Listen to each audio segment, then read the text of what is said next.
We are spiritual beings having a human experience. Welcome to Unity Online Radio, the voice of an awakening world.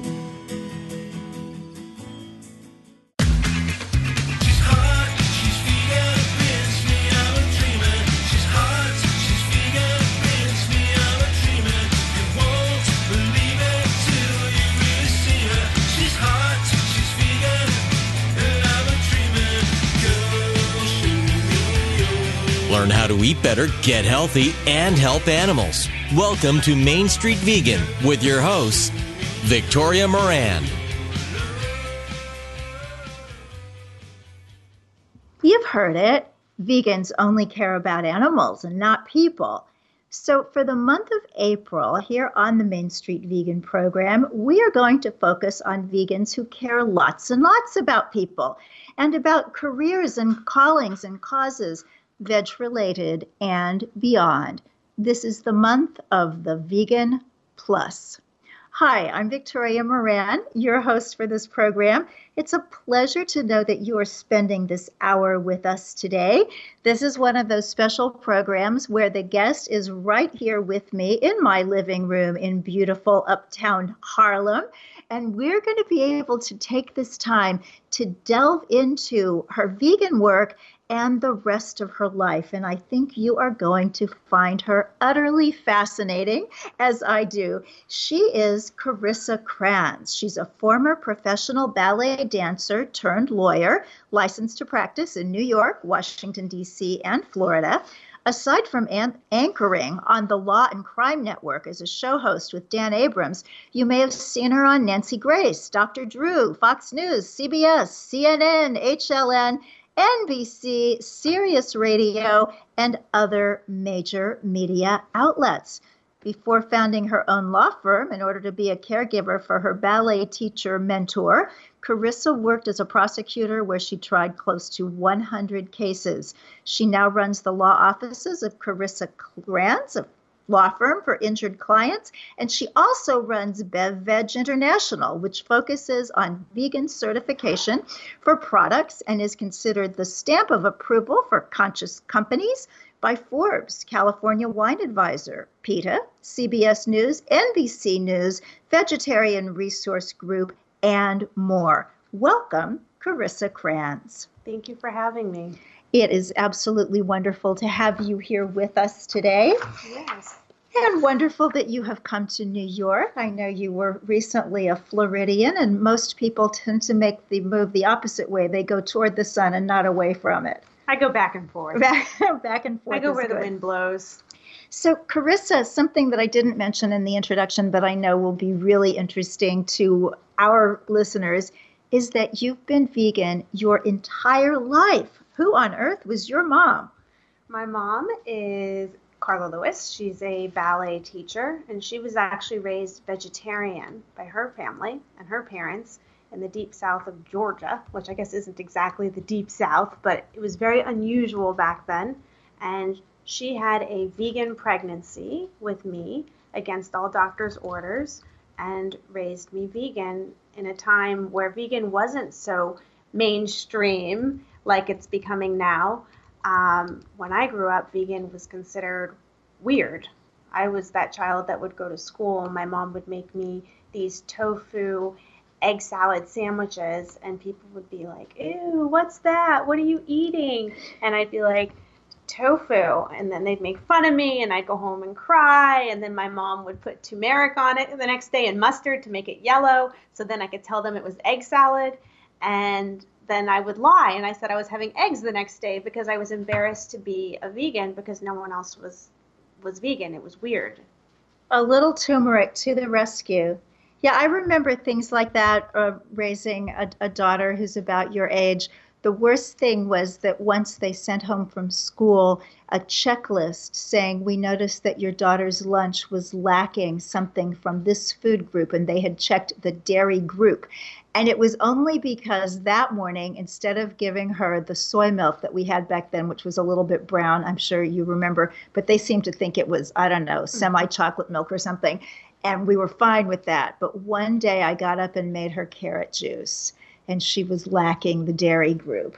So, yeah, quite a pioneering thing. I'd love to meet your mom. It's nice to see a shift, in the last 30 years where it's actually the number one Google term in major cities now, the word vegan, and you see the signs on the subway system. And I think, you have your podcast, Mainstreet Vegan. So I think that there's really been a shift where now it's the cool, hip thing to be. Whereas when we were growing up, or your daughter was growing up, it's like we had to fit in at the table. And I think one thing that's really interesting actually to bring up is people now look at me and they go, do you mind if I eat meat? And I'm like, you do what you're going to do. I grew up being judged because I chose not to eat meat. So I'm sensitive to people feeling judged. And I think it's important that people don't feel judged, but that people just understand and become part of the shift. Yes, exactly. So tell us just a little bit about you, Carissa. There aren't many people who have ever made it to the professional level of ballerina. So start with some of that and how you got to do all these amazing things that you're doing today. You're such a Renaissance woman. Thank you. So my mom was a professional ballet dancer, and she danced on Broadway here in New York.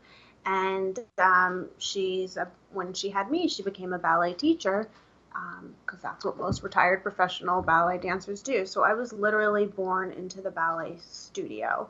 And when I was an infant, she would put a blanket down in the studio and I'd be crawling around while the music was playing. So I really was born into the whole world of ballet, and it's just, I never left it. It's a passion of mine. It's taken major dedication and focus and life skills, but it's something that I have done my entire life, all throughout law school. I got a master's in journalism as well at Northwestern, and I danced when I was in law school at the Oakland Ballet, and when I was getting my master's in journalism, I took professional classes at the Joffrey Ballet, and I went to University of Florida undergrad and danced with Dance Alive, which was the professional company in Gainesville. And even today I went to ballet class. So it's something that is part of who I am, and is, it's just part of my soul. It's something I'd never give up. That's beautiful. And that led you to do something that does have to do with our theme for the month, which is vegans caring about all others, human others, animal others. You did something rather remarkable for your ballet teacher. Tell us about that. Okay, so I trained with Joan Miller, who ran the Palm Beach Ballet Center for 57 years in Lake Park. She was like a second mother to me, or a grandmother, and her life was ballet. And when my mom moved, my parents had divorced, my mom moved me and her to Jupiter, Florida. I took ballet class where my mom was teaching. And Miss Joan, always thought that I had the world of potential, and she gave me free ballet my whole life. I was on scholarship. And that just, I always find myself when I'm in the studio. There's something about some people find meditation and yoga. Some people find it. For me, ballet was always my meditation. It was my safe space. So I danced with her until college. I had felt like I had let her down when I didn't go dance with American Ballet Theater or go to Juilliard like I could have.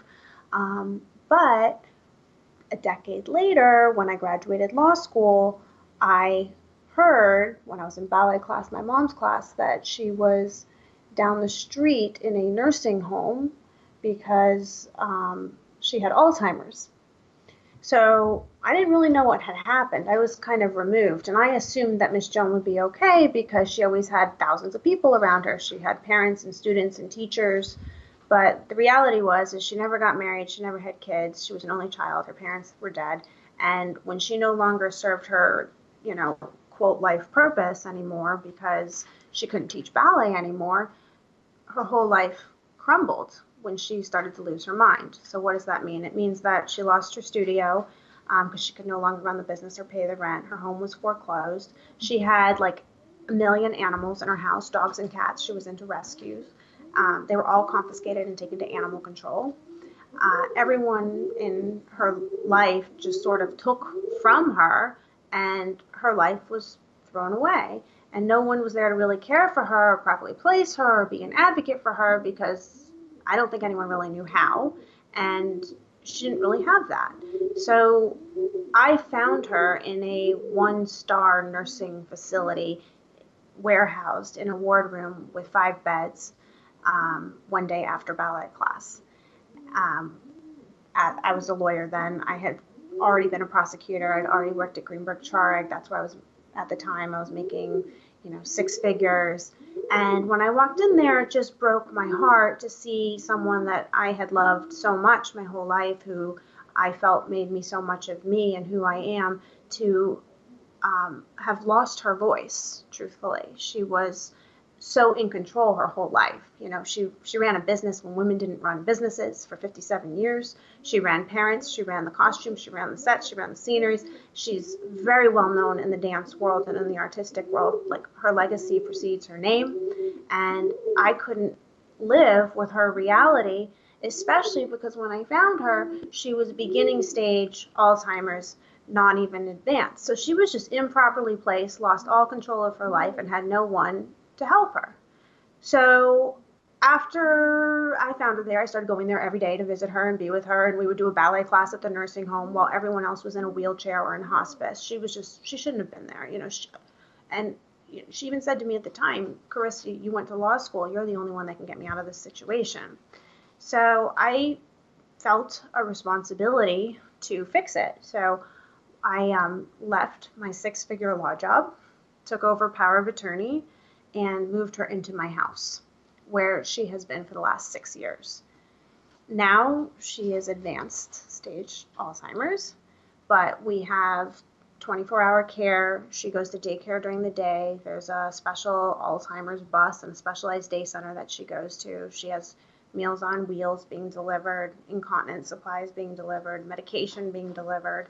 And I actually just bought her an apartment right next to me in Florida because after 6 years of living in a 2-bedroom apartment with her and caregivers, I sort of had no social life and no privacy. Yeah. That I realized that my privacy in life was priceless, but I couldn't throw her life away and put her back into the system that I worked so tirelessly to keep her out of.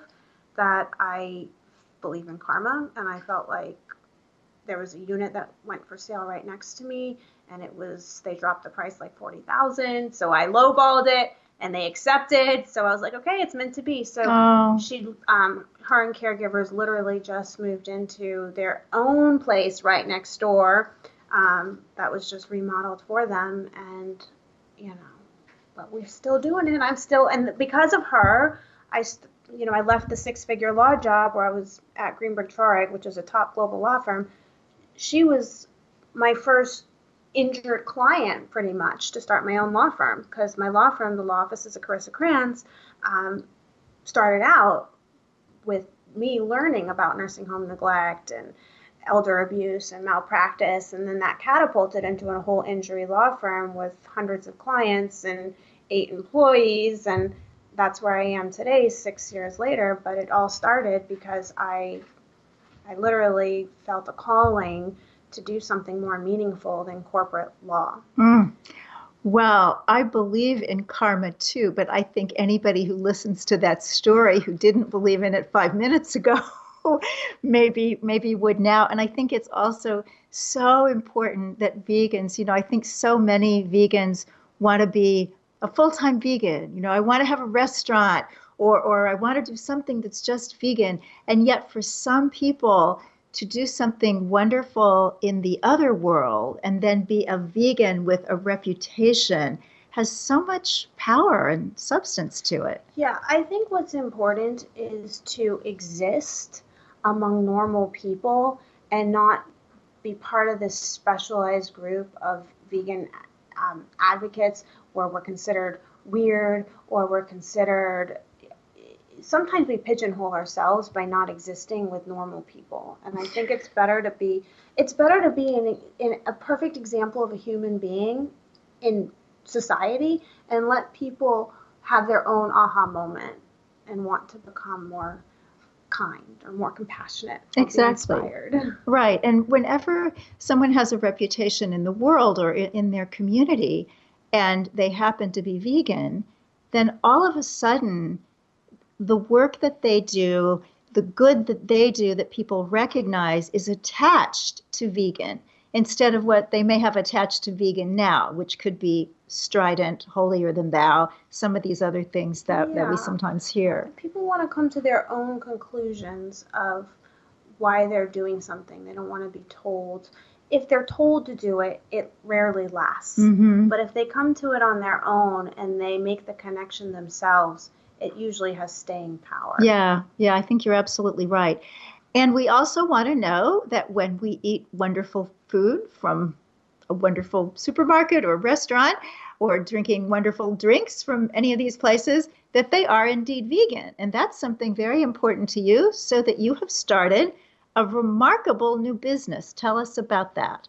Okay, so the new business is called BevVeg International, and I'm the founder and CEO of that. And what BevVeg is it's a vegan certification company that is managed by my law firm.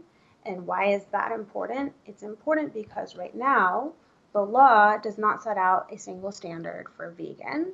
And the way the law is actually is very deficient per many vegan standards.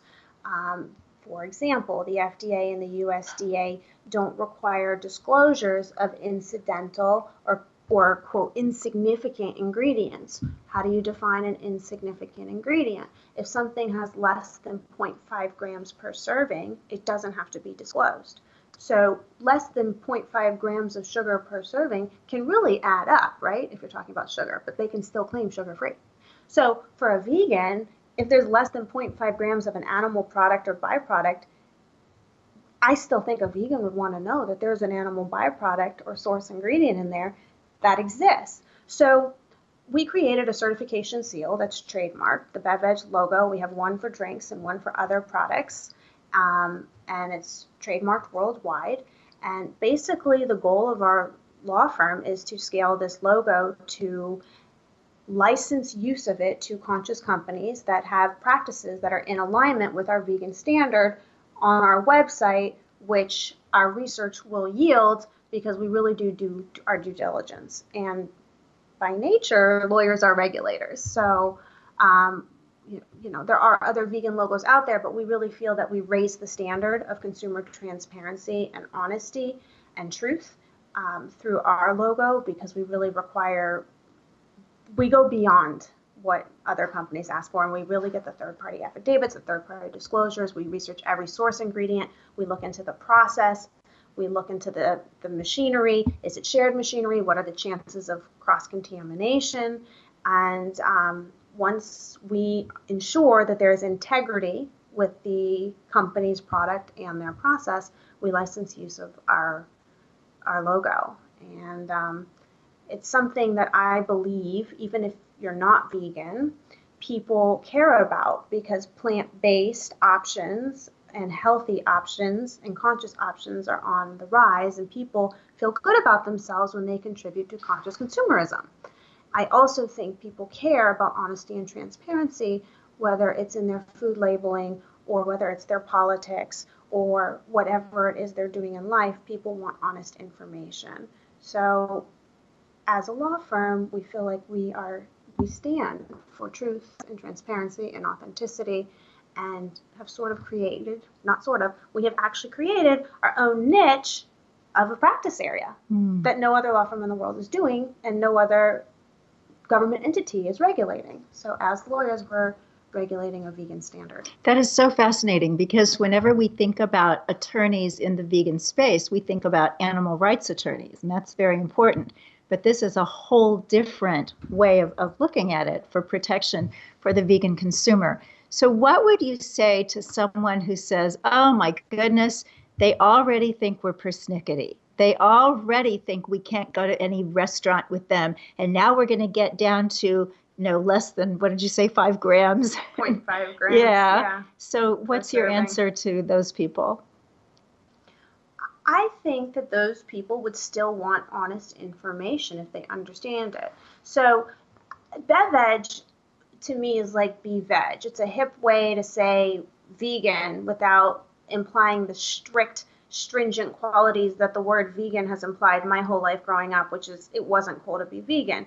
I think that's why the word plant-based is taking off so much, because people don't like the word vegan. So to me, BevVeg is like a coined word of be veg, or with our drink logo, let's get a BevVeg, like beverage.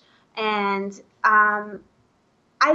my goal is that people, because we're not out there at BevVeg exploiting or exposing animal abuses on factory farms, which that's someone else's job, and that's important to expose. But what we find is companies don't want to align with us if we're going to be too much of an activist. So we want to inspire in our approach rather than, PETA does like their part by showing the abuses and the protests. And I went to Berkeley Law School. I understand protests, but our approach is really to we don't want to alienate people. We want mainstream people to want our logo because it's an honest logo, not because it's a persnickety logo. I see. So are the companies that are coming to you first, or do you go to them? I'm a little unclear on that. Are they vegan companies, or are they just any kind of companies in the food or beverage business that want this seal?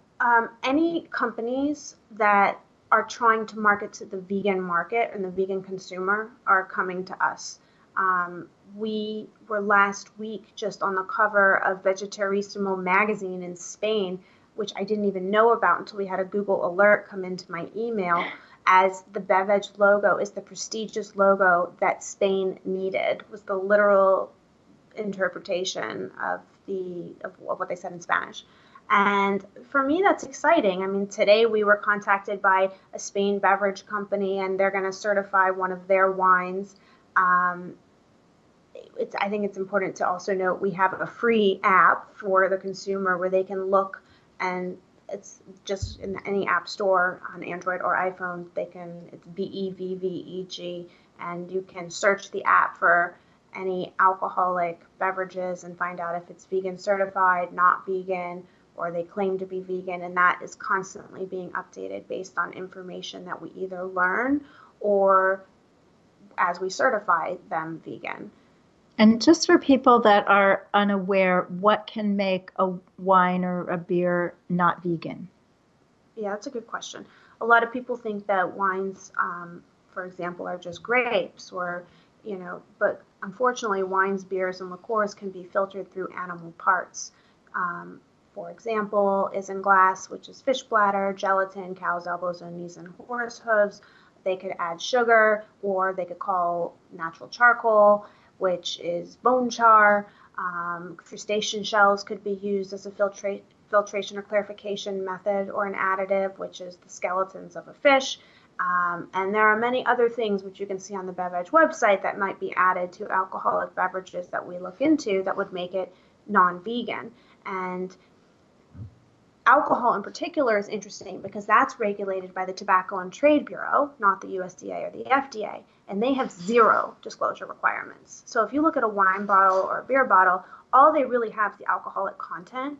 They do not have the ingredients. They do not have the process. They don't have anything. It's truly up to the winemaker and the art of, or the beer maker or the brewery, how they wish to make their beverage. And they're not held accountable by anyone. So once again, we're here as a logo to lend transparency and truth to a process in an age of information when people want access to information. Mm-hmm. People want to know. People want answers. And how did you come up with this idea? That's a good question. Do you know the answer to that one? No. Well, maybe if you tell me, I'll remember it. But I don't know if I told you. Basically, I was evacuating Hurricane Irma, and I would have remembered that. And I knew that wines and beers might not be vegan, and we were at the grocery store stocking up on water and canned food to evacuate, and I was like, oh, we need wine. And I was in the liquor section for like an hour trying to Google vegan wines, and my mom and my cousin were like, we have to go, a hurricane's coming to town. And they're like, there must be an easier way to do this. So we lost power. We evacuated the hurricane. I'm drinking my wine, and I was like, oh my God, I have it. And I wrote it down on a napkin, the logo. I drew the logo that night. And that night I called it Veg Bev. I went to sleep and it rearranged in my head to BevVeg. And I woke up and I wrote it down at 3 a.m. and I was like, that's it. Be-veg, BevVeg, beverage. And the rest was history. It took off like without me trying hard at all. We ended up in Forbes and California Wine Advisor and NBC and CBS and Live Kindly magazine and Vegetarian Resource Group and Vegetarismo magazine, and we're working on some worldwide partnerships right now that is going to scale the logo into more than 70 countries. So, oh, that's magnificent. And I love it. So we're not only believing in karma today, but also inspiration. Mm-hmm. And when something comes to you that night, I mean, it was very much the way Mainstreet Vegan came to me. I was on a subway after a PETA benefit, having seen a lot of footage of animal cruelty, which I had already been seeing for decades at that point. And I was so distraught that they'd been working so hard for so long that I didn't have $1 million to just give them to go fix something. But what came to me was, your next book needs to be called Mainstreet Vegan, and it needs to have 40 little chapters and a recipe after each one. And it was just like what you're talking about. I think it's unusual when those things happen in life, but when they do, we need to pay attention. So we will be back, everybody, after these messages. We'll have more with Carissa Kranz and BevVeg right after this.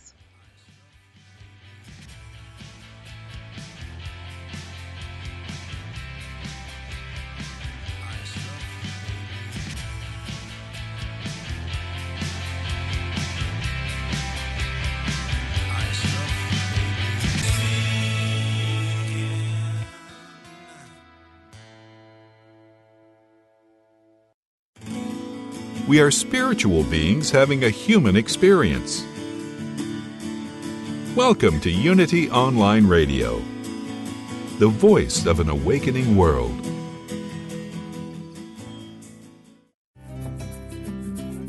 Unity Online Radio is bringing the message of unity to thousands of spiritual seekers around the world.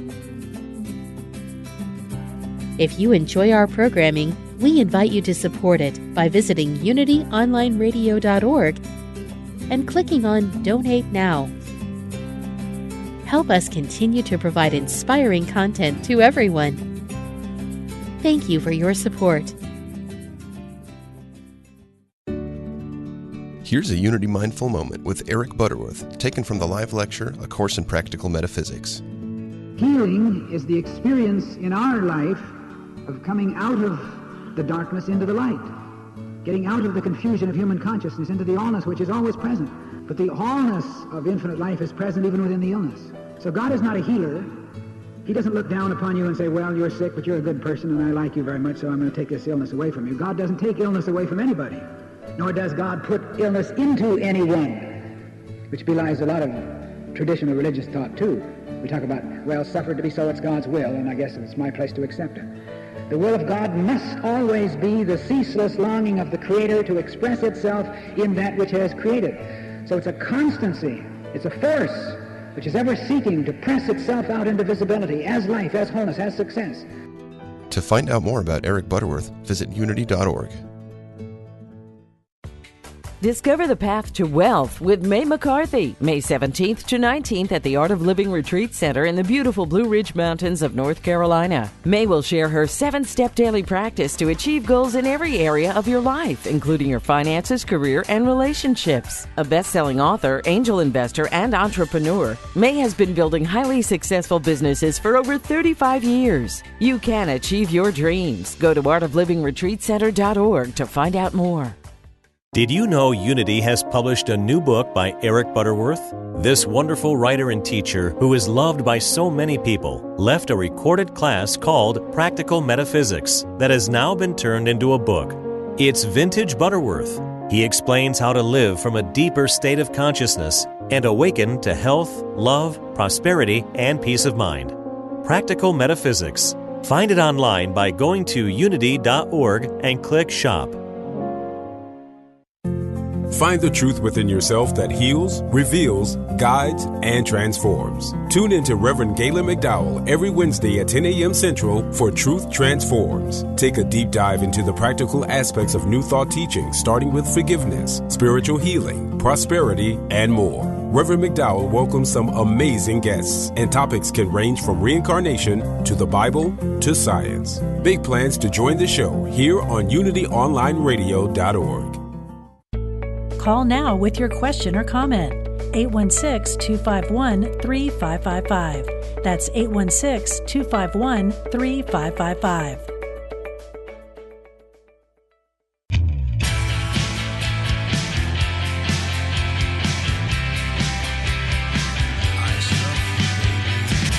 Welcome back to Mainstreet Vegan with your host, Victoria Moran.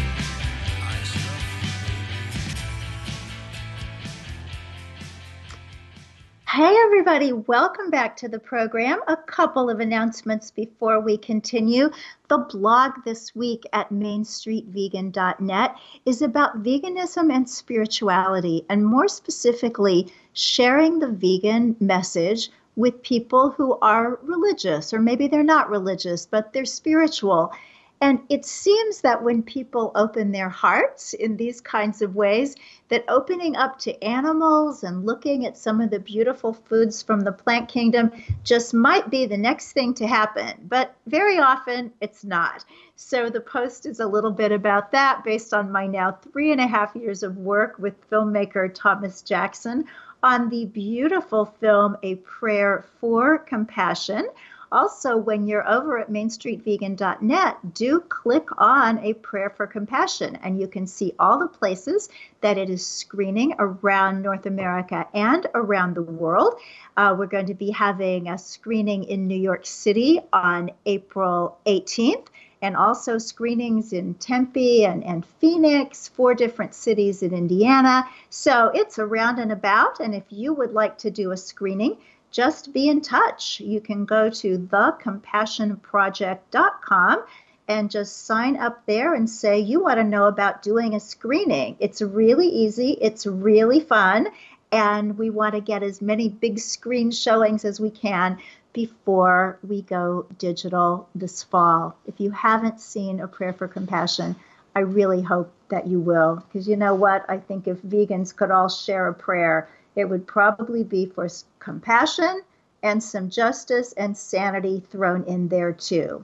So I'm talking today with Carissa Kranz. You can find her at her website, BevVeg.com, although she pronounces it better than that. She calls it BevVeg. I like that. I'm going to work on that. I'm going to say, have you had your BevVeg lately? But it is BevVeg. She's also BevVeg on Facebook, on Twitter, on Instagram. But she has another Instagram that is absolutely intriguing, and I would love to hear about that in this half of the hour. And that is your Instagram account, Carissa, that's at Laws That Matter. What are those? Okay. Also, I have my personal Instagram and personal Facebook too, which is just my name, where people can pretty much find BevVeg and Laws That Matter too. So at Laws That Matter is an Instagram account right now that is full of inspirational quotes that's teasing the book that I'll be coming out with, which will be called The Laws That Matter. And what are the laws that matter?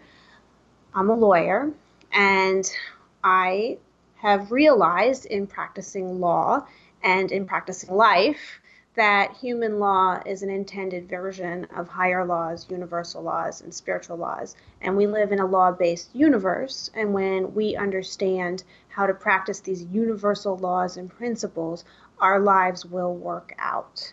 And that we all have access to these universal laws and principles, no matter our level of education.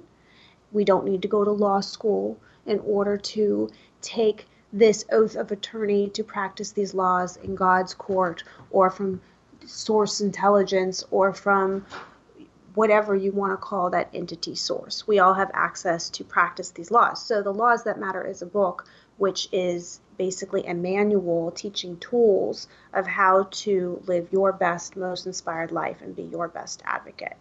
For example, you open this book, your subpoena is served. You now have an obligation to show up in life, show up for yourself, show up for others. You cannot sleepwalk through life. There are other chapters like discovery. So this is a book that people would say, oh, it'll be in the self-help section. I don't even like self-help because that implies something's wrong with you. I think it's self-discovery. So what do lawyers do? Lawyers do discovery all day long in litigation. But this is about self-discovery, soul discovery. The more you know, the more you want to know. Interrogatories, ask and you shall receive. Motion practice. So lawyers practice motions in court, motions to withdraw, motions to compel, motion to suppress, motion to dismiss, whatever it is, there's all these motions. Well, what are motions? Motions are a call to action, right? So if we practice these motions on the universe to keep our emotions in check, then we can have fun with playing with the law, which is a whole spin on law that nobody really understands because people normally hate lawyers and hate dentists, right? But this makes lawyering fun. So, for example, if a thought doesn't serve you, dismiss it. File a motion to dismiss on the universe. If you want to go withdraw, go to ballet class, meditate, be alone, motion to withdraw. Motion to compel a miracle, motion for leniency. If you want to have either to forgive yourself or to forgive someone in your life and you're pent up with, you're beating yourself up or you're angry at someone for something that they've done and you really can't even talk to them or deal with them on a human level, you can deal with them on a soul level and to practice these universal motions. And the book actually teaches these things. Another example is right to privacy and confidentiality. So lawyers have the attorney-client privilege, they have work product privilege, they have privacy privileges. So in the book, it's the prayer privilege, the right to confidentiality in your prayers with God or source or the universe or whatever you want to call it. That is your privileged communication with a higher power, and don't disclose it unless you know your audience, because if you disclose it to the wrong people, you lose your privilege and you dilute your message and you dilute the power of your prayer. But if it's with the right people, it could also elevate it. So it's just another example of the parallels. And what's really different, I think, about this book and this platform as opposed to other great platforms that exist is that all these spiritual teachers that we've heard from, like Wayne Dyer, Marianne Williamson, Abraham Hicks, they all talk about this law-based universe. But nobody has ever actually approached it with the education and experience of law as a framework within which to teach tools to actually play with these universal laws. All these teachers say the same thing. We all just say it slightly differently, and it just depends on who's on the receiving end on what's going to click and how is it going to click. It doesn't. No teacher's right and no teacher's wrong, and no religion's right and no religion's wrong. Where we go wrong is when we think our way is the right way and our way is the only way. This book is just one way to teach tools to access that higher power, that higher energy source to live your best life. So how did this part of you develop? You talked about the ballet came through your mother and then this other wonderful teacher. The veganism was also your mother. Where did the spirituality enter in? It's also a good question. So my mom did this Buddhist chant by my bedside every day growing up when I was a child. And the chant is Nam-myoho Renge Kyo. And I always just did that in my head growing up because I heard it and I figured it was this miracle mantra that would work. So if I had to go take an exam or I was going on a date or I had something going on in my life that stressed me out, in my head I would chant this mantra. So I had actually written my book and I didn't do any dedication or forward yet. And I was at a friend's house and she wanted to smudge the energy to clear it. And she said to me, what do you do or say when you want to smudge energy to clear out negative energy? And I said, I don't really know what you're supposed to say. I think it just depends on your intention, which, by the way, in my book is mens rea.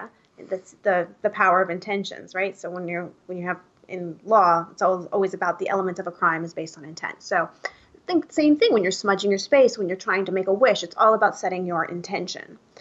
But I said to her, but my mom would smudge her house and she would say this chant, Nam Myoho Renge Kyo. And my friend said, well, what does that mean? And I was like, my goodness, I went to law school at Berkeley. I have all this education. I was on law review. I passed the bar exam in 3 states. I have no idea what this mantra means. I was never even curious. I just trusted it. So I turned to Google. Trusty Google. It literally means, verbatim, I dedicate my life to the wonderful mystical laws of the universe.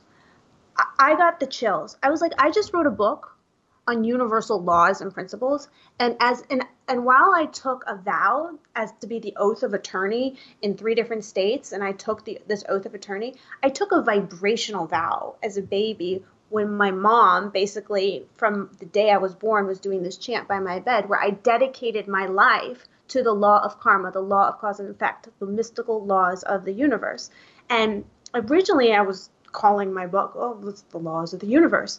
But when I started to explain the book to people, they were like, well, what does that mean? It was just too much of the laws of the universe. Mm-hmm. I'm like, well, it's the laws that matter. They're like, that's your title. Yeah. And I'm like, you're right. It breaks it down. So I really think spirituality is something just like veganism I was born into and I developed into it. I think ballet has made me more spiritual. It's a very introspective activity. And I think I've always just been this way. Things happen in your life, and if you pay attention, which my book will talk about as evidence of the universe, signs and synchronicity is evidence of the universe. And if you pay attention and you weigh your evidence, it will lead you to your next best thing, whatever that is. If you don't pay attention to the evidence, you're against universal flow, and your life is not you're going to struggle. But if you pay attention, you will be guided. And sometimes you have to let the universe take care of the details. Mm-hmm. Oh, that's beautiful. So why do you think, Carissa, that relatively few people in the kind of eclectic spirituality world, some people would call it New Age, whatever we want to call it, why are there not more vegans there? My pause, right? Yeah, that's a pause. I think everyone just has their own process. I think spirituality is a process. I think every human being on this planet, no matter how highly evolved or enlightened we may seem or sound, or even how good we are at maybe downloading information or having source intelligence give us this nudge of something we should do with our life, like you said you did with this podcast, or BevVeg came to me. I think the point is that we're all here to learn, and we're all here evolving and growing. And, even with my book, I can write about these principles, but I'm human. I get anxiety, and I'm not so great at saying motion to dismiss, and oh my goodness, it's just gone. It's not.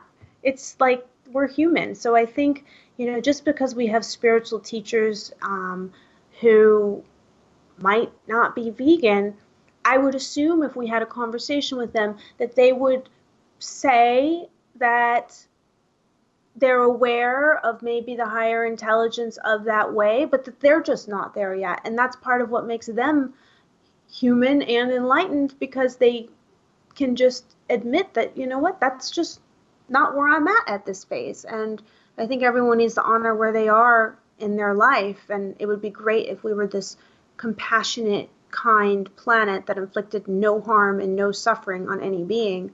But as much as you would want that, or I would want that, or some, people that live and breathe the vegan movement might want that, the reality is we're just inflicting harm on ourselves, because we're going to frustrate ourselves, because we're not going to be able to force that on the world. So we're better off just accepting where we are at, accepting where people are at, and continuing to live an inspired existence where people will want to be part of our movement. Well, I hope that we inspire people really, really quickly. It just seems the suffering has gone on for so long. I wonder which of the laws that matter you would think of as applying to veganism. Law of equality. Tell us about the law of equality. It's in the book. I basically address it just in a paragraph, though, because I don't want this book to alienate people that can be part of a shift. Mm-hmm. And I think that whether you choose people, it's like the chicken or the egg. Do you become kind because you stopped eating meat, or do you stop eating meat because you're kind? If people can start to become conscious and be part of a shift, they'll start to make a connection. But, the law of equality, I wrote this book like a year ago. I haven't reread that chapter, but I'm in the editing process. But it's, basically in the law, you can't discriminate. It's strict scrutiny against those that have the same, gender, race, religion, sexual orientation. Animals are sentient beings. They have a consciousness, just like someone that might have a different skin tone or a different religion or a different sex or gender. And I think the key is honoring that we all have the right to exist here.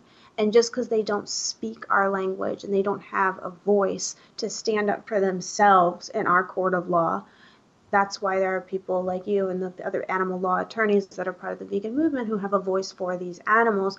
And if it's not necessary for us to eat them, I don't think we should be choosing to eat them.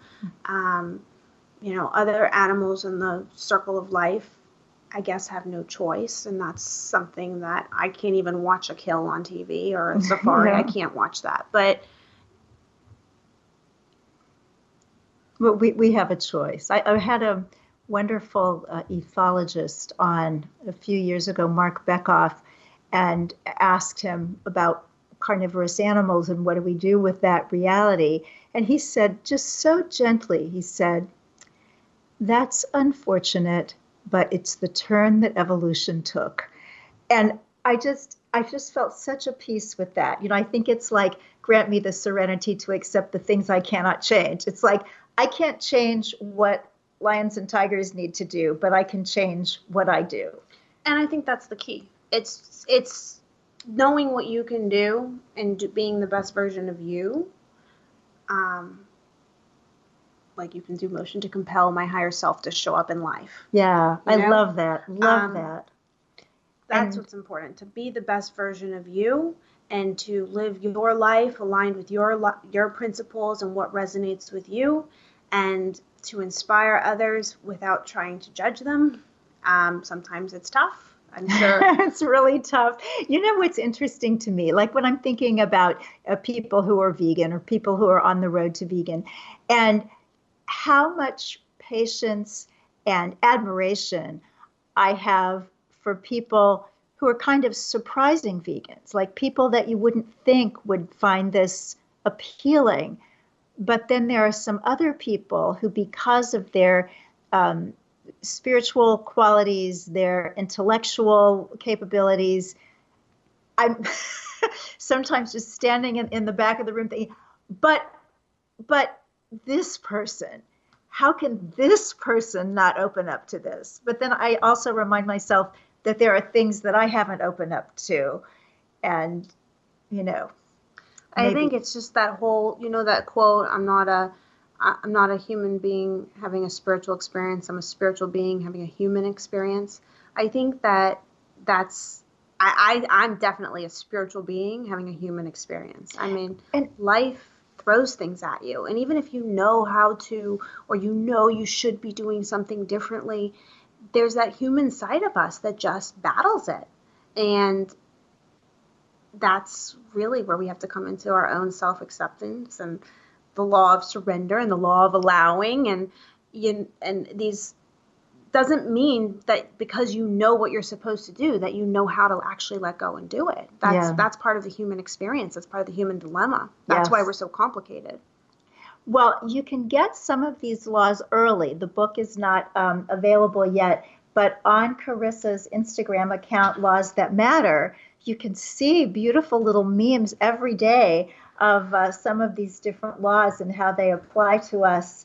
And you can also share them with some of your Unity friends if you're listening through Unity Online Radio, because you are a Unity person. Hey, to you and to other people who maybe have friends who love Wayne Dyer or love Marianne Williamson, and you can send them some of these kinds of spiritual goodies from somebody who happens to share your veganism. So, Carissa, let's just move here in our last few minutes from all of the lofty, spiritual and vegan kinds of ways of being to something that's more down to earth, and that is television.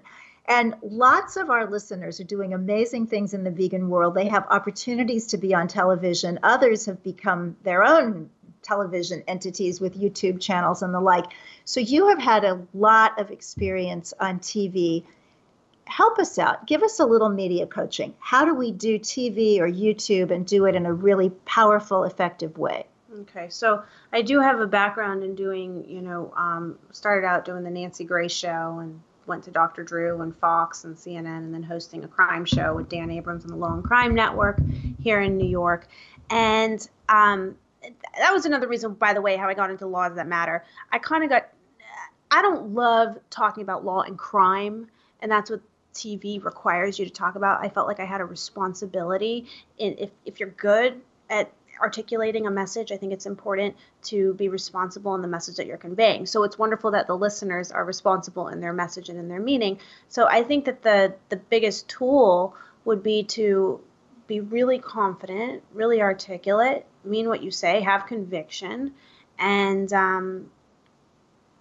you need to find platforms where you can get the message out there that's not just a niche. You need to get to a mainstream platform. So, for example, when I did, I remember I did a Nancy Grace show, and there was this awful crime story in a trailer park where this 7-year-old boy went in and got a gun out of his trailer home and shot the dog of the 5-year-old girl because she wouldn't let him pet it.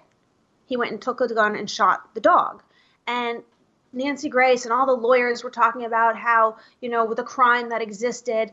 And I took that opportunity to say on national television, well, there's a bigger problem here. A 7-year-old boy was taken out hunting with his dad at like the age of 5 and taught how to shoot a gun. So this kid is taught to have zero respect for life in general, and it's just a toy to him, like, oh, I didn't get my way, I'm going to shoot the dog and kill it. So, I took that as an opportunity to honestly, I got some social media backlash from people on that because people love hunting. It's a sport.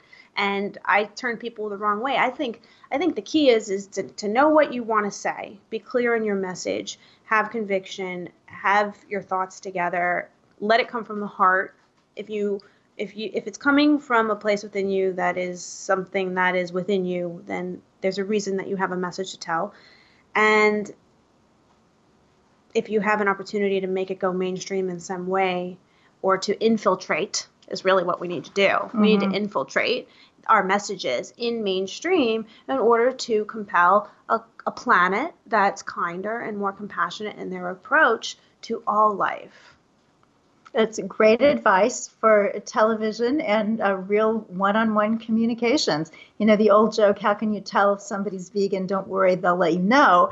But I think we need to be letting people know by our general approachability and this aspirational nature of our lives. I think that vegans ought to be more vibrant and energetic, not only because we're eating great food, we're not being bogged down with all the cholesterol and saturated fat and lack of fiber, but also because we're not taking in that fear and pain and suffering.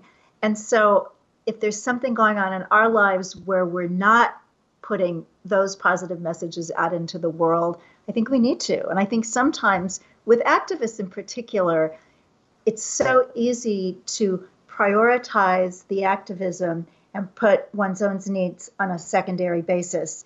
But the activism is going to be worth so much more if you're taking care of yourself and really shining your light.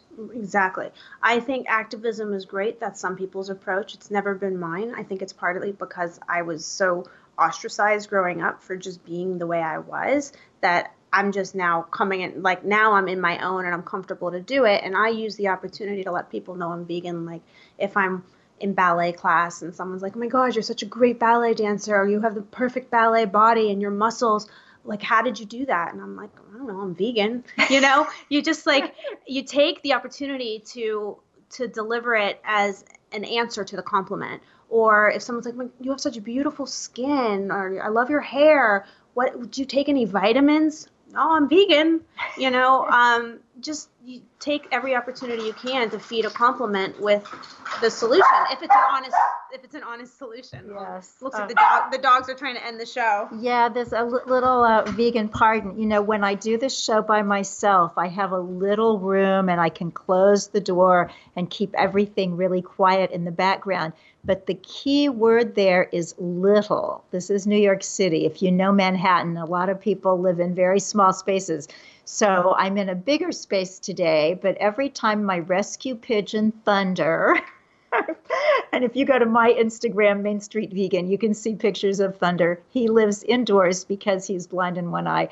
But when he flaps his wings, my dog Forbes seems to think that there's something untoward going on, so he makes his voice known. And I trust that anybody who wants to listen to a program called Mainstreet Vegan is okay with pigeons cooing, dogs barking, and life proceeding as it is. Carissa Kranz, my goodness, she's got BevVeg, BevVeg, and you can find her online, on Facebook, on Twitter, on Instagram, BevVeg, and also at Laws That Matter. You'll find her on TV, you'll find her around and about, and hopefully you'll find her in your memory as you think about this show and some of the things that were shared today. As we proceed through this month, we are going to be talking with all sorts of amazing people who care about people, who care about animals, who care about this planet, and that pretty much describes you too. Thanks for listening. Thanks to Unity Online Radio and our engineer, Jeff Comfort. God bless you. Eat your veggies.